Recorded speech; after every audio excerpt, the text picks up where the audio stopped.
Hello everyone, welcome to my political journalism news channel. The story for today is South Australia's Liberal government has released its policy costings and says it will not be making any further funding commitments, 5 days out from the election.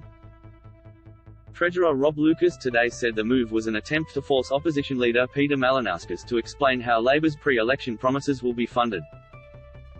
Mr. Malinauskas cannot hide any longer. He must immediately reveal how much extra families and businesses will have to pay in higher taxes, fees and charges to pay for his billions in reckless unfunded promises, he said.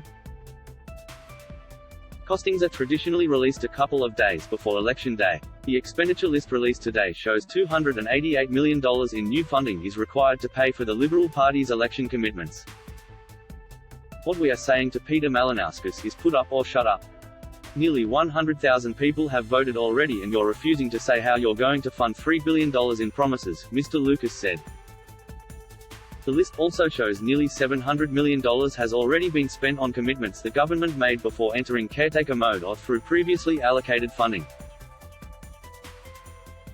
Among the new expenditure, is $123 million towards improving the health system, $26 million on upgrading the Port Pirie Hospital and $25 million towards the new aquatic centre proposed for North Adelaide.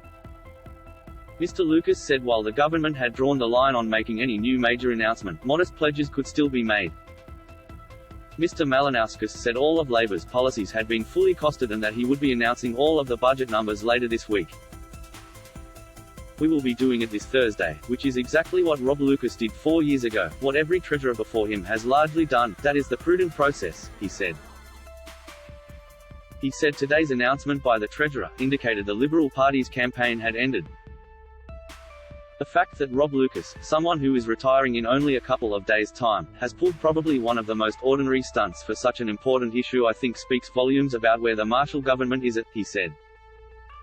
Labor's latest pledge is to spend $17 million to support students on the autism spectrum in South Australia's public schools. If elected, the program would appoint an autism lead teacher in every primary and reception to Year 12 school to help students and their parents. Education Minister John Gardner said the government had increased annual support for public school students with extra needs from $200 million in 2017 to $300 million last year.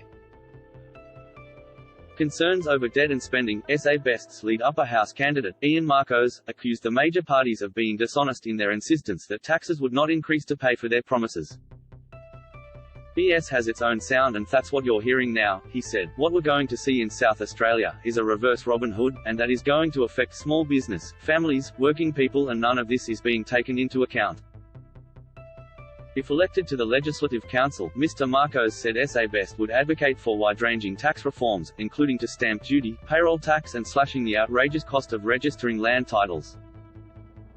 We won't be voting in favour of any tax increases, if elected, he said. Family First upper house candidate Tom Kenyon said his party was also concerned about rising state debt, which currently sits at 105% of state revenue.